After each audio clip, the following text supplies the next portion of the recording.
자, 세 날 만에 아주 특별한 인터뷰. 오늘 최고위원 출마 선언하고 오신 우리 김민석 의원 오셨습니다. 어서 오십시오. 안녕하세요. 네. 헤어스타일이 뭔가 굉장히 젊어진 느낌? 이건 뭘까? 힘을 주려고 접었는데 어떻게 젖었는지 잘 모르겠습니다. 최고위원 출마 선언이라는 게 네. 굉장히 많은 고민의 결과물이지 않습니까? 사실은 이제 박찬대 원내 이전에 이제 전에 왜 추미애 국회의장 지지가 높았던 것처럼 원내 대표는 김민석 그 지지 여론이 꽤 높았던 상황인데 이제 당을 위해서 이제 본인이 이제 접고 뭐 하실까 했더니 최고위원 출마 선언을 하셨고 그냥 최고위원 출마 선언이 단순하게 그 본인의 어떤 개인적 영달의 문제가 아니라 진영 사람으로서 뭔가 결정을 하신 것 같습니다. 자, 오늘 출마 선언한 그리고 언론들은 이제 김민석 의원을 이재명 대표의 런닝메이트라고 표현을 하고 있습니다. 자, 출마 선언하신 이유 한번 들어볼까요? 지금은 싸우면서 준비해야 되고 또 준비하면서 싸워야 될 때입니다.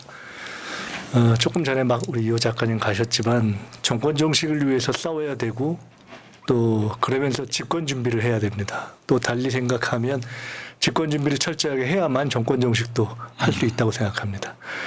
지금 정권 정식을 위해서 싸우면서 동시에 집권 준비를 하는 것이 이재명 2기 지도부의 새로운 과제일 텐데 그 지도부 가운데 대표를 도와서 대표와 함께 책임 있게 집권 준비를 하는 그런 역할을 하는 사람이 필요하다. 그 일을 제가 하겠다 이런 생각으로 결심했습니다. 저는 개인적으로 이미 김민석 의원이 십수년 전에 민주당 최고위원 하신 적이 있잖아요. 최고위원을 사실은 2번 했습니다. 네. 그 최고위원 했던 사람은 다시 최고위원 안 나오는 게 보통 그 경험이나 뭐 경력이나 또는 제 어떤 정치적인 상승 이런 차원이라면은 사실 최고위원에 나올 이유가 없죠. 또 어떻게 보면은 사실 요새는요 선수가 어느 정도 된 분들이 최고위원에 도전하는 것 자체가 어렵습니다. 오히려 분위기가 그렇습니다. 최근에 원외, 초선, 재선 다 나오는 분위기라서 뭐 저한테도 왜 나가냐 또는 나가서 등수가 잘 안 안 좋으면 나오면 어떡하냐 그 손해 아니냐 뭐 등등 사실 그런 고민과 주저가 있죠. 그러니까 개인적으로는 있을 수 있는 거 아니겠습니까? 근데 그런 것들을 생각할 수 있는데 제가 사실은 최종적으로 결심한 이유는 책임감. 책임감. 네, 일을 해야 한다. 지금은 뭐 그런저런 거를 계급장 따지고 그런 걸 생각할 때가 아니고 어떤 일이 필요한가 그리고 그 일을 하는데 제가 꼭 필요한가. 오늘의 맥락은 언론도 이렇게 표현하네요. 친명 사선 김민석, 이재명과 정권 교체의 길 찾겠다. 최고위원 출마 선언. 또 하나가 더 있죠. 친명 김민석, 이재명과 정권 교체 제 역할에 대해 소통했다. 최고위원 출마 이렇게 했는데 요즘에 언론이 이 김민석 의원을 신명계라고 해요. 신명계. 새로운 이재명계. 저도 보긴 했는데 뭐 언론은 원래 그런 걸 좋아하니까. 네. 요거는 이런 측면이 있어요. 그러니까 뭐 친명 비명을 나누는 것도 웃기지만 한편으로 말하면 이재명 대표보다 정치 오래 했던 사람들은 예를 들어서 누군가의 계보로 분류가 됐었거나 자기 독자적인 길을 걸었거나 그러니까 예를 들어서 원조 친명계가 있다 이렇게 이제 뭐 몇 사람 모아놓고 여기서 계속 이야기를 하는데 사실은 그게 이재명 대표랑 친하고 안 친하고의 문제가 아니라 저는 여기까지 왔다고 보거든요. 이재명 대표는 그냥 지금 다음 정권 교체의 주체가 될 사람이고 그러니까 이게 그 언론들은 지금 조중동 그런 분위기잖아요.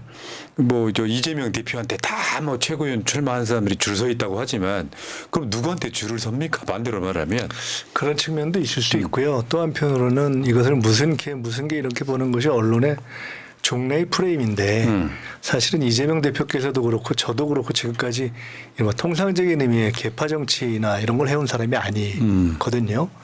근데 지금 어찌 보면 저는 이재명 대표와 또 저도 이렇게 이야기를 하면서 많이 느끼는 것은 어느 시기 이후에 우리 정치의 큰 흐름이 바뀌고 또 특히 총선 이후에 또 최근에 당원 주권의 흐름이 부상한 이후로는 정치를 바라보는 큰 철학 시대에 대한 어떤 이해 이런 큰 철학적인 결이 비슷한 사람들의 새로운 흐름이 형성되고 있는 것이 아니냐.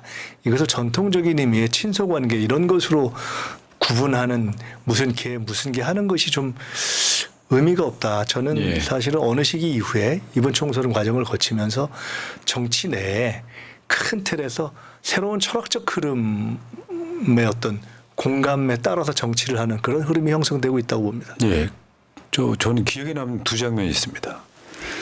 그 이낙연 탈당 이야기 나왔을 때 사쿠라론 굉장히 임팩트가 컸어요. 왜냐하면 정치적 비중이 있는 사람이 이렇게 때리니까 저쪽이 받은 데미지가 엄청 컸을 겁니다. 사실은 다 당내에서 관계가 있고 하기 때문에 아무도 그것을 공격하기 어려운 때였고요. 부담스럽잖아요. 그런 게 저는 그런 게 경로의 큰 의미라고 생각해요. 왜냐하면 그때 기자들이 질문할 때 전혀 질문 안 받고 바로 나갔잖아요. 나 화났다. 그러니까 이낙연 개인 뭐 이런 차원을 떠나가지고 진영이 뭐 하는 짓이냐. 제가 저를 좀 아는 분들은 제가 원래 그렇게 말을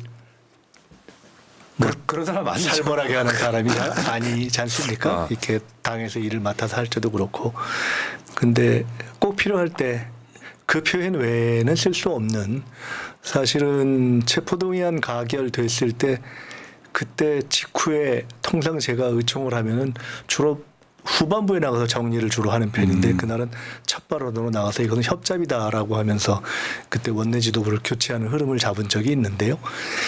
꼭 필요할 때는 꼭 필요한 이야기를 하는 것이 필요하다 이렇게 생각합니다. 그리고 하나 더 인상적인 장면은 총선 상황실장 할 때 안정감이죠. 그러니까 경륜과 또 기본적인 머리도 있어야 된다고 생각해요.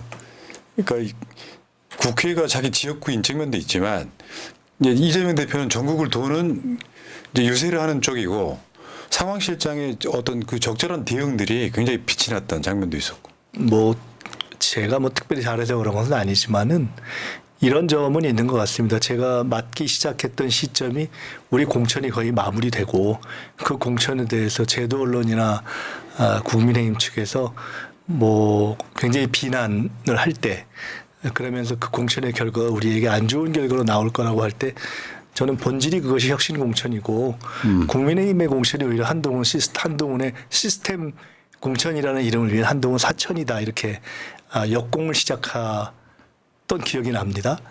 그러니까 상황의 본질을 보고 필요할 때 그것을 이렇게 짚어내는 것 그런 것이 필요한 시점에서 그래서 총선 상황실장을 맡게 됐던 것이고요. 그 이후에 선거 상황 관리하는 것은 아마 현재 당내 현역 중에서는 총선, 대선, 지선 포함해서 큰 선거를 가장 많이 중심부에서 치러보고 또 승리를 만들어본 경험이 뭐 조금 도움이 된 거 아닌가 이렇게 생각합니다. 그러니까 또 하나 또 있어요. 그 추미애 의원식 국회의장 경선 파동이 났을 때 제일 먼저 당원들 비중 10%부터 시작하자. 네. 근데 지금 20% 됐죠. 그때는 이런 거였죠. 추미애 후보를 지지하느냐 아니냐가 문제가 아니라 제가 언젠가 말씀드렸는데 그때 당원들과 우리 지지자들이 이렇게 원하고 있는데 그와 다른 결과가 나왔을 때 그 후과를 과연 우리가 감당할 수 있을 것인가. 더 근본적으로는 왜 이렇게 종래에는 관심을 안 갖던 국회의장 문제에 관심을 갖는가. 사실 그 문제에 우리가 깊이 생각을 해봐야 된다고 저는 생각을 했거든요. 그렇게 했고 그 문제를 고민했기 때문에 그 이후의 대안에 있어서 10% 이상이라는 것은 결국은 최소 10% 이상 그것이 결국 그 문제를 제기하면 20%, 30%, 40% 이렇게 갈 거라고 봤고 반드시 반영해야 한다라는 대안을 제기했었는데요. 결국은 그때 국회의장과 원내대표 선거에 당원의 비중을 반영하고 최고위원 선거 등에도 종래의 중앙위원들만이 하는 예비 경선에 당원의 비중을 반영해야 된다는 얘기도 그때 했었는데 그것이 이번에 또 제도로 반영이 된 것 같습니다. 그러니까 비교적 그런 문제에 대해서 이렇게 생각을 조금 했던 덕분 아닌가 생각합니다. 이번 이제 당원대회죠. 당원대회에 출마한 후보들 예선도 50% 당원이 반영되는 놀라운 변화를 지금 겪고 있습니다. 사실은 판이 어마어마하게 바뀐 거예요. 그래서 제가 처음에 말씀드렸지만은 저희 같이 이렇게 정치를 하다 보니 선수가 조금 쌓이고 한 사람들이 저를 포함해서 사실 이런 선거에 나오기가 쫄립니다. 아니, 근데 이런 것도 있어요. 사실 그렇죠. 솔직히 말씀드리면 네. 저거 런닝메이트 이야기 하는 건데 말하자면 당대표와 심리적 부대표예요.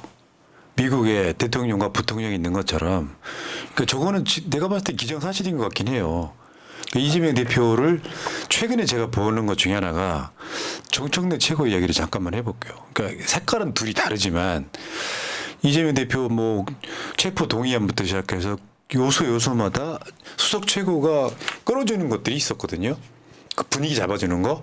근데 지금은 이재명 대표가 연임을 하게 될 가능성이 100%가 됐으니까 지금 수석 최고가 누구냐에 따라서 그게 이재명 대표를 지킨다는 게 개인 이재명을 지키는 게 아니잖아요.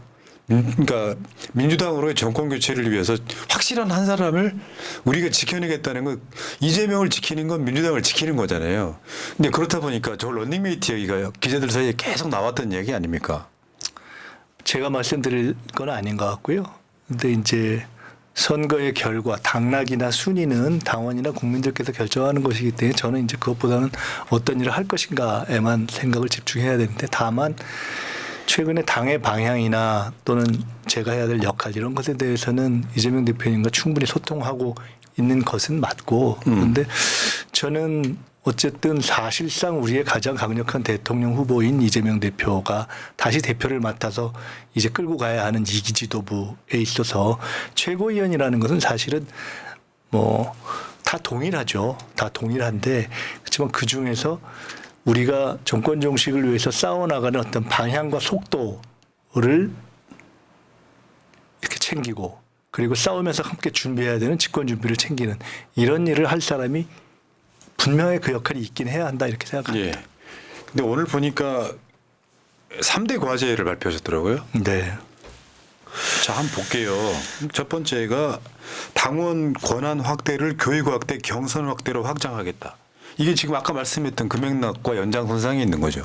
이건 제가 늘 당원 주권 시대라는 말도 아마 제가 제일 처음 쓴 사람 네. 중에 하나가 아닌가 싶은데 이 얘기를 할 때 늘 제가 주장을 오래전부터 했던 것이 더 많은 권한, 더 많은 정보, 더 많은 토론. 그러니까 이제 당원들에게 더 많은 정보와 교육의 기회를 주고 그러면서 토론이 있는 경선을 하고 그리고 그것을 통해서 당내의 여러 선거에 대한 권한을 높이자. 이 삼박자가 같이 가야 된다는 겁니다.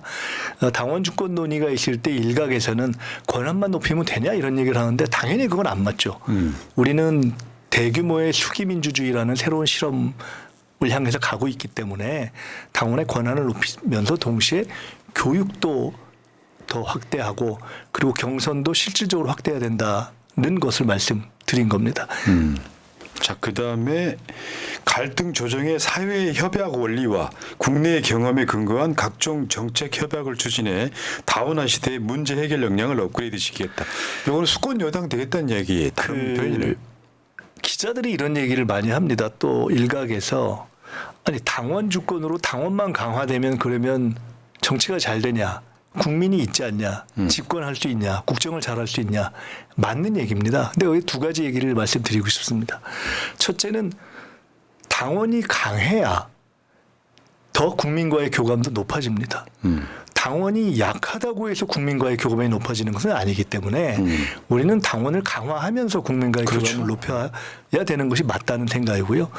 두 번째로는 우리의 당원 주권을 강화하면서 국민 교감을 높인다는 것의 핵심은 결국 정책입니다. 그런데 통상적인 의미에서의 정책 정당, 정책 개발을 넘어서 사실 최근에 여러 사안에서 드러나고 해외에서의 경험에서 보듯이 이제는 우리 사회가 다원화 사회가 돼서 일반적인 정책 개발이 아니라 정말 다양한 정책 협약, 사회 협약 이런 진보 정치의 실험을 해가야 된다고 봅니다. 맞죠. 이것이 이제 저는 이재명 대통령 또는 국민주권 정부를 만들어갈 우리의 국정운영 원리의 하나의 방식이 돼야 된다고 보고 그거를 미리부터 준비해야 된다고 보고요. 이 문제의식이 당원 주권론과 함께 저는 매우 중요한 문제의식이라고 생각하는데 이 문제에 대해서 제가 당원 주권론 토론을 한참 하던 시기에 이재명 대표님하고도 한번 이 문제를 이렇게 문제의식을 나눠본 적이 있는데 그 같은 문제의식을 갖고 있다는 걸 서로 확인했고요. 굉장히 공감을 했습니다. 그렇죠. 이런 거예요. 구호와 논란만으로 되는 건 아니고 국민들은 이재명 대표에 대해서 지지가 적극적인 건요. 옛날 사이다여서는 아니에요. 진짜 행정 잘할 사람이라는 그 밑바탕이 있기 때문이거든요. 그러니까 지금 의정 대란이니 국민연금이니 뭐 여러 가지가 있는데 윤석열 대통령이 일방적으로 그냥 하향식 일방통행식의 정치를 하고 있는 거 아닙니까? 근데 경기도지사 시절부터 축적된 이재명 대표의 어떤 그런 문제 해결 역량이라는 것이 있고 지금은 우리 시대가 요구하는 또 문제 해결 방식이 있기 때문에 이것을 저는 우리 당의 전통적인 정책에 더한 것으로 추가해야 된다고 보고요. 이거는 사실은 이런 뜻도 있습니다. 그렇게 정책을 강화한다는 뿐만 아니라 사실은 우리가 집권을 하는 과정에서 여러 계층 또는 여러 사안, 여러 그룹, 국민의 여러 국민들과 다양한 정책적인 교감, 정책 협약으로 사실 지지 기반을 넓혀나가는다는 의미도 동시에 있다 이렇게 말씀드릴 수 있습니다. 근데 2년 임기 내 정권 교체. 2년 임기 내 정권 교체 조금 전에 가셨지만 지금 국민은 사실 하루빨리 이 정권을 종식시켰으면 좋겠다라고 생각하고 계시는 것 아닙니까? 이게 이미 대통령이 국정의 운영자가 아니라 국정의 일종의 걸림돌 내지는 걱정거리가 되고 있는 것인데 어떻게 이것을 국민의 요구를 반영하면서 헌법에 맞고 법률에 맞는 방법으로 할 것인가에 대한 방법을 찾아야죠. 그것이 저희 숙제라고 봅니다. 그러니까 이게 그런 거였어요. 오히려 탄핵 에너지가 충만하니까 오히려 민주당의 좀 소위 이제 좀 셀럽 유명 인사들은 탄핵이란 말을 일부러 그러니까 무서워서 숨긴다기보다는 일부러 표현 안 하려고 하는 측면이 있어 보여요. 이게 이제 비겁해서도 아니고 상황 관리하는 거죠. 이제 에너지 충만해 있는데 내가 터뜨리고 싶다 이런 생각보다는 그 에너지를 다 모아가는 과정에 있다고 저는 생각을 해요. 탄핵이라는 것은 법적 요건도 있고 의원 숫자도 있고 마지막 헌재의 결정까지 이르는 세 가지 요건이 있지 않습니까?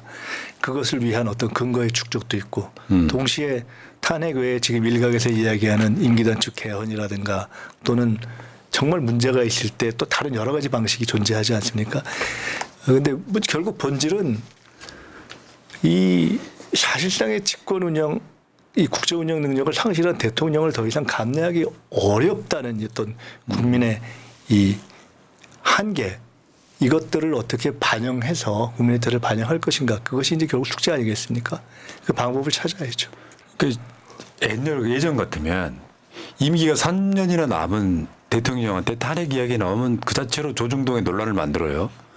지금은 탄핵 이야기 나와도 사실상 논란이 거의 안 됩니다. 그만큼 에너지는 축적돼 있고 지금 방송하는 중에도 윤석열 탄핵 청원 숫자가 계속 올라가고 있거든요. 심지어 5시간 대기가 되고요. 이번에 보니까 한꺼번에 5만 명이 대기하는 사태. 이런 것들을 보면은 저는 이렇게 봅니다. 국민을 따라가는 게 정치죠. 근데 사실 그게 진영 사람이 상대 진영의 대통령을 끌어내리는 문제가 아니라 이대로 두면 나라가 완전 아작나는 상황이라서 그 안 거는 게 이상하잖아요. 그렇습니다. 그러면 지금 집권 플랜 본부장이라는 표현을 썼어요. 저를 잘하시네. 집권 플랜 본부장이 되겠습니다. 어떤 의미입니까? 실제로 저는 전당대회가 끝나고 나면 최고위원회가 어떤 분들로 구성되느냐 상관없이 당의 집권 플랜 본부가 바로 실제 기구로 만들어져야 된다고 생각을 합니다. 그리고 거기서 아까 제가 말씀드렸던 세 가지 주제 등을 포함한 일들을 해나가야 된다고 봅니다. 당의 일상적인 각종 기구들이 있죠. 전략, 뭐 연수, 최근 생긴 당원 주권국, 연구원 등등이 있는데 그 중에 또 인재를 구하는 이런 등등을 보다 집중적으로 해내는 마치 선거 때의 선거대책본부가 있는 것처럼 그것을 일상 시기에 해나가고 지금은 국민의 이 정권에 대한 탄핵 의지가 높아지고 또 한편으로는 집권 준비도 해야 되는 싸우면서 준비해야 되는 폭풍 같은 시기가 몰아닥치고 오고 있기 때문에 그런 폭풍 같은 상황에 대비해 나갈 일상적인 시기에도 선거를 뛰어넘는 어떤 비상한 집중력을 가지고 준비해 나가는 그런 기구가 필요하다고 봅니다. 실제 이거를 저는 설치해야 된다고 보고요. 제가 최고위원 중에 한 사람이 된다면 이 일을 맡겠다, 자임하겠다. 그러시겠죠. 그런 생각을 하고 있습니다. 경험으로 보나 뭘로 보나 많은 분들이 이런 생각을 해요. 솔직히 말씀드리면 김민석이 뭔가 이런 역할을 크게 해줬으면 좋겠다는 기대가 있습니다. 그런 측면들이 있거든요. 지금 사실은 최고위원들 많이 나올 시기가 아닌데 굉장히 많은 사람들이 출마를 해가지고 솔직히 말씀드리면 김민석 의원은 최고위원 되기만 하는 건 밑지른 거예요. 제가 뭐라고 그게 왜 그러냐면 그렇고. 그냥 네. 여러분들 아마 집단지성이 발휘가 되겠지만 김민석 의원은 수석 최고가 안 되면 사실은 굉장히 면 팔리는 거거든요. 뭐 그렇게 보는 분들이 있죠. 그러니까 이중에 도박을 한 상황이거든요. 그 고민이 있죠. 나가야 되나?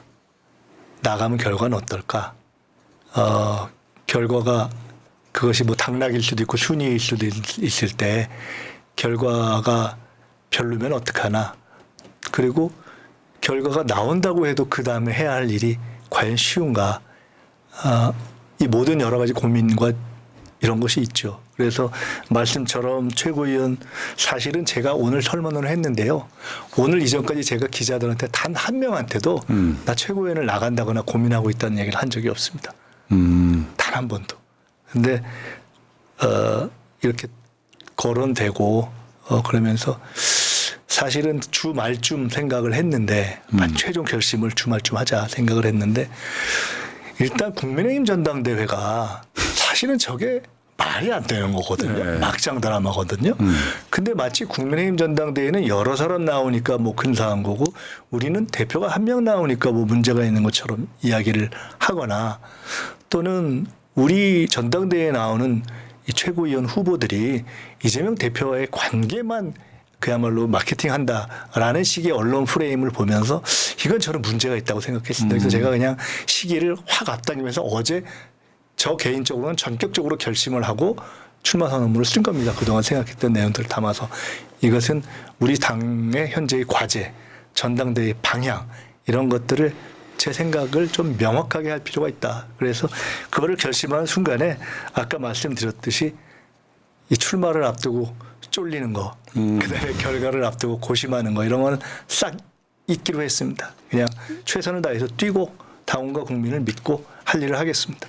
그 십수년 만에 국회로 돌아왔던 게 21대고 그동안 이제 저 입장에서도 굉장히 억울했던 그 안 좋았던 이미지를 좀 벗겨드리려고 엄청 노력했고요.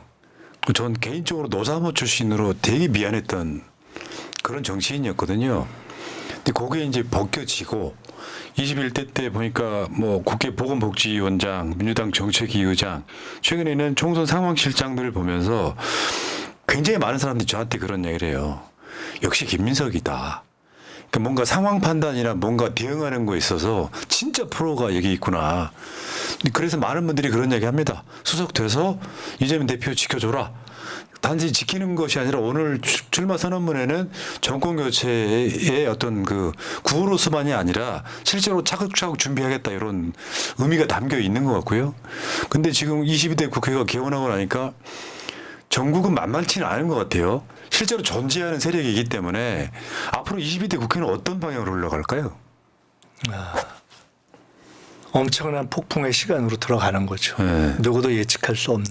그런데 분명한 것은 국민이 이 정권을 종식시켜야 한다고 생각하고 계시고 그 근거와 절차와 과정을 막기 위해 정권이 그야말로 사력을 다하고 있고 근데 우리는 그것을 뚫어야 하고 근데 뚫는 것이 사실은 지금 서명에서 나타났듯이 국민의 요구는 높은데 아까 말씀드렸듯이 법적 근거의 축적, 국회의원 숫자의 확보, 최종 헌재의 결정에 이르는 탄핵이라는 것만 놓고 봤을 때 이런 것뿐만이 아니라 만만치 않은 일들이 남아있지 않습니까? 이런 것들을 헤쳐나가는 시간이 시작된 거죠. 언제 한번 이재명 대표께서 이런 얘기를 저한테 이렇게 물으시더라고요. 진짜 앞으로 우리가 어떻게 될 것 같으냐, 전국이. 이런 전국을 우리가 경험해 본 적이 있었는가? 저희가 한번 그런 얘기를 해본 적이 있습니다. 한 번도 경험해 본 적이 없죠. 그리고 누구도 예측할 수 없죠. 언제, 어떻게, 어떤 방식으로 이 정권이 종식될 것인가? 사실 누구도 지금 선뜻 얘기하기가 어렵죠. 근데 분명한 것은 이 정권은 국정 운영 능력을 상실했고 국민은 그 종식을 원하고 있고 그것을 이뤄내는 길이 만만치 않고 근데 우리는 준비하고 싸우면서 준비해야 한다. 저는 이렇게 생각합니다. 예. 그러면 반드시 그 길을 찾게 될 것이다. 그 길을 함께 찾겠다 이런 말씀드립니다. 맞죠. 어떻게 돌아갈지는 아무도 모르지만 지금 국민이 먼저 시작했어요. 그렇습니다. 저 숫자가 있잖아요. 10,000명만 해도 많은 건데 10만 넘어서 지금 100만 향해 가고 있거든요. 지금 청원이 끝나는 날까지 대충 계산해 봤더니 300만 쪽 나온다고 합니다. 그러면 국민이 먼저 앞서가고 있는 거고 저는 정치권은 거기에 반발짝만 늦게 따라가도 상관없다고 생각합니다. 아예 안 따라오는 것은 낫고 그 상황이 어떻게 될지 몰라서 당헌 당규 개정했더니 이재명 뭐 연임 욕심 이런 식으로 프레임을 바꿔버리잖아요.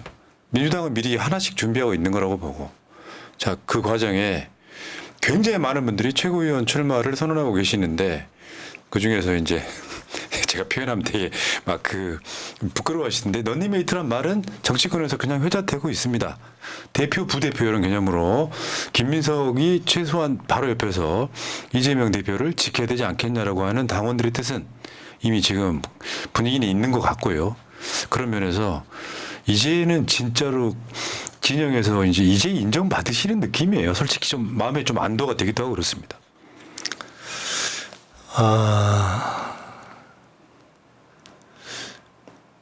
저희가 조금 외람된 말씀인데요. 제가 뭐 나이가 그렇게 많은 사람도 아니고 선수가 그렇게 많은 사람도 아니고. 경로당 가면요. 네. 담배 신분 할 나이. 근데 뭐. 그럼에도 불구하고 이번에 정권 교체, 정권 창출을 못하면은 정치를 그만해야죠.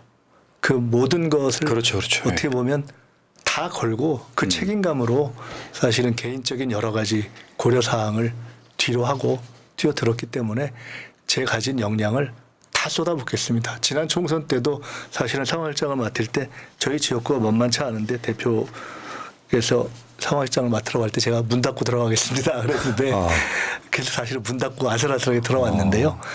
이번에 제 개인적인 고려는 뒤로 하고 전력을 다해서 반드시 민주당이 완벽한 집권 준비를 하고 정권을 종식시킬 수 있는 그 준비를 하는데 제 몫을 다하겠습니다. 알겠습니다. 오늘 출마 선언하시고 첫 인터뷰를 새날고 해주셔서 감사합니다. 고맙습니다. 네. 자, 고생하셨고요. 좋은 결과 있으시기 바라겠고 지금 그러면 전당대회가 정확히 언제 끝나는 거예요? 8월 18일입니다. 8월 18일 한 달 반 정도 남았네요. 네. 알겠습니다. 자, 좋은 결과 있으시기 바라겠고요. 또 뵙게 고맙습니다. 네, 감사합니다. 예.